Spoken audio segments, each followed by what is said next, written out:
I, 32 male, am sitting here in my apartment, boxes of my ex-girlfriend's stuff stacked by the door, still processing the absolute audacity of what happened last week. Victoria, 29, and I had been together for 3 years. Lived together for the last 18 months in my apartment. Things weren't perfect lately. She'd been distant, always on her phone, going out for girls' nights that seemed to happen 3 times a week. Classic signs, I know, but I figured we were just in a rough patch. Last Wednesday, she sits me down with this serious expression. I'm thinking she wants to talk about our issues, maybe work through things. Nope, I need to tell you something, she says, and there's this little smirk playing at her lips. I've met someone, my actual soulmate. I'm leaving you for him. The way she said it, like she was proud of herself, like she expected me to break down or beg. I just nodded. Okay, who is he? The smirk got bigger. His name is Garrett. Garrett Reeves. You would know him. He's everything you're not. Successful, ambitious, romantic. He owns his own consulting firm. We've been seeing each other for 2 months, and I've never felt this way about anyone. That's when I couldn't help but smile. Because Garrett Reeves? Yeah, I know him pretty well. He's been my brother-in-law for 5 years. Garrett Reeves. I repeated. Dark hair, about 6 feet 1 inch. Has that scar on his left eyebrow from a skiing accident. Her face changed a bit. The smirk wavered. How do you? I pulled out my phone, scrolled through my photos, and showed her a picture from my photo album. A wedding invitation, cream-colored with gold lettering. You're invited to celebrate the marriage of Garrett Reeves and Natalie Cooper. That's my sister, I said calmly. They got married 5 years ago. They have a 2-year-old daughter named Lucy and another baby on the way. The smirk completely vanished. Her face went white, then red. No, she said. No, he said he was divorced. He said his ex was crazy and keeping his kid from him. He lied. I said simply, they're very much married. In fact, they just got back from their anniversary trip to Napa 2 weeks ago. Nat posted tons of photos. I showed her my sister's Instagram. There was Garrett all over it. Recent photos. Kissing my pregnant sister. Playing with Lucy. Family dinner from literally 4 days ago. Victoria stood up, shaking. You're lying. You're making this up because you're jealous. Call him, I said. Right now. Tell him you know about Natalie. She grabbed her phone, hands trembling, and stormed into the bedroom. I could hear her on the phone, voice getting higher and more frantic.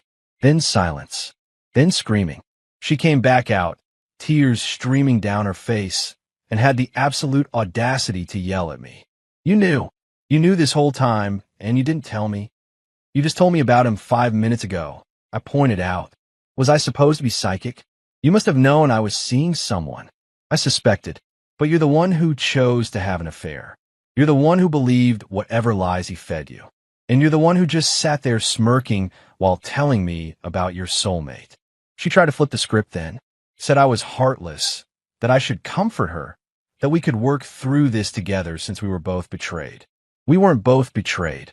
I said, you cheated on me. For 2 months. The fact that the person you cheated with was also lying to you doesn't make you a victim here. I told her she had 48 hours to get her stuff out. She started crying harder, saying she had nowhere to go, that she needed time to process this. You can process at a hotel, I said, or call one of your girlfriends from all those nights out. I'm done. The entitled behavior that followed was something else. But that for the update. Update 1. The 48 hours came and went. Victoria didn't move out. Instead, she dug in like a tick. Thursday morning, she acted like nothing happened. Made breakfast, tried to kiss me goodbye when I left for work. I dodged it and reminded her she had 24 hours left to pack. Baby, we need to work through this together, she said. We're both victims of Garrett's manipulation. No, we're not. Move out, Victoria. When I got home from work, she'd rearranged the furniture and lit candles everywhere. Rose petals on the bed. She was wearing lingerie I'd bought her for her birthday. I choose you, she announced, like she was doing me some huge favor. I realize now that what we have is real. Garrett was just a mistake. I walked right back out and crashed at my buddy Derek's place. Texted her that she now had 12 hours. Friday morning, I get a call from my sister Natalie. Victoria had contacted my pregnant sister. Your psycho ex just messaged me on Facebook, Nat said. She's claiming I stole Garrett from her and that they're soulmates. Is she insane? I explained everything. Nat was furious, not at me, at both Victoria and Garrett. Turns out this wasn't Garrett's first rodeo. He'd cheated before, early in their marriage, and they'd done counseling. Nat thought he'd changed. I'm done with him, she said. But your ex is delusional if she thinks she has any claim here. She knew he was married. She says she didn't know. Bullshit. His Facebook says married. His Instagram has family photos. She knew. Friday afternoon, I go back to my apartment with Derek and another friend to make sure Victoria leaves. She's there with 3 suitcases and her best friend Chloe, who immediately starts attacking me. You're throwing her out when she's at her most vulnerable. What kind of man does that? The kind whose girlfriend cheated on him for 2 months, Derek said before I could answer. God bless Derek. Victoria then drops this bomb. I'm pregnant. Everyone freezes. She's holding a pregnancy test, showing 2 lines. It's yours, she says, looking at me with tears in her eyes. From before Garrett. We could be a family. I look at the test. Something seems off. When did you take this? This morning. Can you take another one? Right now? I'll buy it. Her face changes. You don't trust me? No, I don't. Chloe starts screaming about trust and respect. Victoria refuses to take another test. I pull out my phone and do a reverse image search on a hunch. The exact same pregnancy test photo shows up on a pregnancy forum from 2019. You screenshot this from the internet, I said, showing everyone my phone. Silence. Victoria grabs her bags and storms out, Chloe trailing behind her, still trying to defend her friend's honor. Saturday morning, Victoria's mom Sharon calls me, not to apologize for her daughter's behavior. Oh no, to demand I pay Victoria 3 months' rent for illegal eviction and emotional damages. She's heartbroken and homeless because of you, Sharon says. A real man would take responsibility. Your daughter cheated on me, lied about being pregnant, and tried to manipulate me. She's getting nothing. She gave you 3 years of her life, and I gave her free housing for 18 months. We're more than even. Sharon threatened legal action. I welcomed it, considering I had text proof of Victoria admitting to the affair. But the real drama started Sunday, when Victoria decided to take her story public. Update 2. Victoria went on a rampage, trying to control the narrative. But not on social media like you'd expect. She did something worse.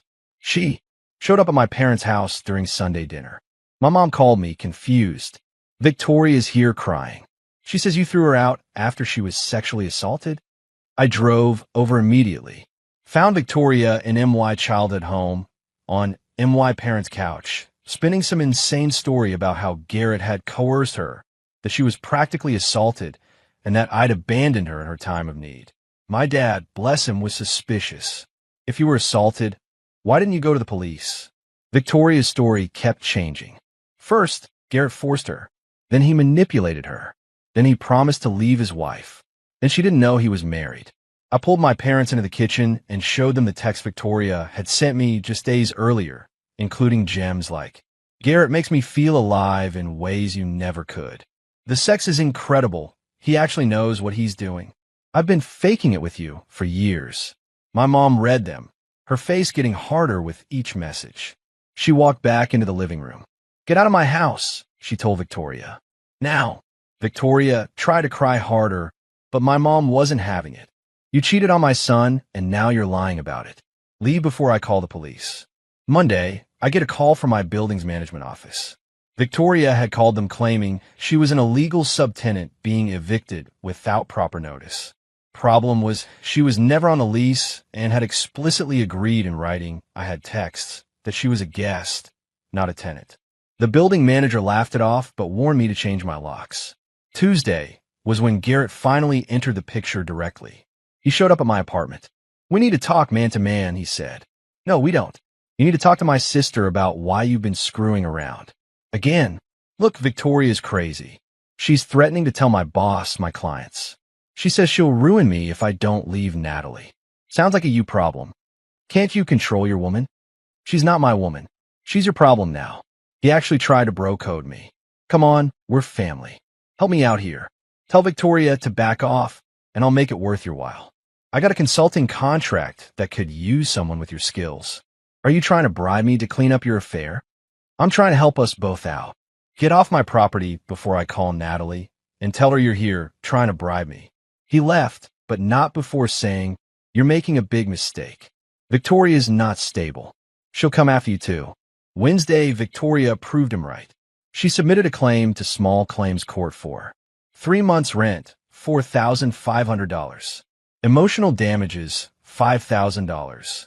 Her share of furniture she never paid for, $3,000. Lost wages from being too traumatized to work, $2,000. Total, $14,500. The kicker? She hadn't worked in 6 months. She quit her job to focus on her art. She sold 2 paintings on Etsy in that time for $30 each. Thursday, Natalie called. She was leaving Garrett and moving back in with our parents temporarily. She also had news. Garrett had been sued for sexual harassment at his company 2 years ago. It was settled quietly. The woman looked a lot like Victoria. And like Natalie, Garrett had a type. I'm going to bury him in the divorce, Nat said. And your ex is going to be Exhibit A. Friday, the best part. Victoria's mom, Sharon, called again. But this time she was panicked. Victoria needs to drop everything right now, she said. Why would she do that? Because Garrett's wife just contacted me. She has evidence of everything. Turns out, Natalie had hired a PI after the first cheating incident years ago. She never fully trusted Garrett again. The PI had photos of Garrett and Victoria together at hotels, at restaurants, making out in his car, all dated and time-stamped. But here's the beautiful part. In several photos, Victoria is wearing her work badge. From a job she hadn't quit yet, during hours she was supposed to be working, at her government job, where time card fraud is a federal offense. Natalie wasn't just going after Garrett in the divorce. She was considering sending the evidence to Victoria's former employer. Tell your daughter to drop the small claims case and leave me alone, or Natalie sends those photos to the Department of Labor, I told Sharon. That's blackmail. No, that's consequences. Victoria committed time card fraud to have an affair. That's on her. Final update. Victoria dropped the small claims case within 24 hours. But she couldn't let it go entirely. She sent me one last text. You and your sister ruined my life. Garrett and I could have been happy. I didn't respond, but Natalie did. She sent Victoria a cease and desist letter, along with a timeline of Garrett's affairs. Victoria wasn't special. She was number for that Natalie knew about. The divorce proceedings between Natalie and Garrett got ugly fast. Victoria got subpoenaed as a witness. She tried to claim spousal privilege. She wasn't his spouse. Then tried to plead the fifth. It was civil court. Then claimed she couldn't remember anything until Natalie's lawyer showed her the photos.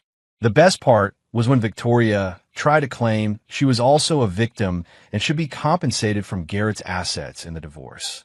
The judge actually laughed. Out loud. Ma'am, you knowingly engaged in an affair with a married man. You're not entitled to anything except perhaps a lesson in moral judgment. Garrett ended up losing. The house, marital asset, went to Natalie. 70% of his business, built during marriage with Natalie's support. Paying massive alimony and child support. His reputation, Natalie made sure everyone knew why they divorced. Victoria ended up homeless, couching surfing with increasingly frustrated friends. Jobless, her old employer did investigate the time card fraud.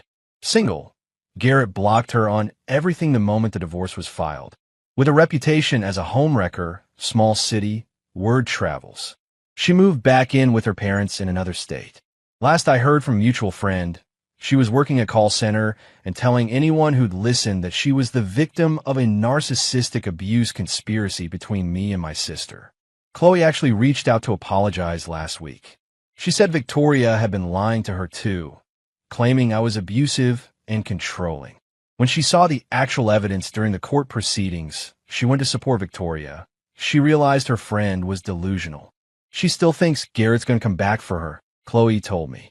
She says once his divorce is final, they'll be together. Garrett's engaged to someone new, I told her. One of his clients. Started dating her before the divorce was even filed. Jesus. Poor woman. Natalie's already warned her. Sent her the whole file. Woman still staying with him. Some people never learn. True that. As for me, I'm doing pretty good. Got a promotion at work. Turns out not having relationship drama improved job performance. Started dating someone new. Someone who doesn't think lying and cheating is a personality trait. And Natalie and I are closer than ever. Nothing bonds siblings like taking down each other's toxic exes. The apartment feels different now. Lighter. I replaced all the furniture Victoria had claimed was partly hers. It wasn't. Got a new couch that doesn't have memories attached. Even repainted the walls. Found out something funny last week. Victoria had been telling people we were engaged. She bought herself a ring and everything. Told her co-workers I proposed. Her whole fantasy life was built on lies. And when it came crashing down, she couldn't handle reality. Sharon still occasionally texts me, trying to guilt me into helping Victoria. Apparently, Victoria is convinced I'm going to come to my senses and take her back. She tells people we're on a break and that I'm just being stubborn. It's been 2 months now since that night. She smirked and told me about her soulmate. That smirk haunted me for a while, the pure entitlement of it. The confidence that she was trading up. The assumption that I'd be devastated. Instead, she played herself. Spectacularly. And Garrett? He's getting married next month to his new victim. Natalie and I are taking bets on how long it lasts. I give a year. Nat says 6 months. The funniest part? Victoria still has that wedding invitation photo. I showed her saved on her phone. Chloe said she stares at it sometimes, like she's trying to figure out where it all went wrong. Where it went wrong was thinking she could smirk in my face while announcing her affair. Where it went wrong was believing a married man's lies. Where it went wrong was thinking actions don't have consequences. But mostly, where it went wrong was underestimating the Cooper siblings. We protect our own. The Unexpected Tales is your destination for real-life stories filled with drama, emotion, and unforgettable twists. From family chaos, relationship conflicts, to shocking plot twists, ready story, we bring you storytelling that keep you hooked from start to finish. Here, we dive deep into family drama, betrayal, relationships, dilemmas, revenge, and justice story. AITA update, shocking confessions, emotional, dramatic storytelling, real ready stylish with unexpected twists. If you love gripping story that make you think, feel, and react, welcome to Unexpected Tales.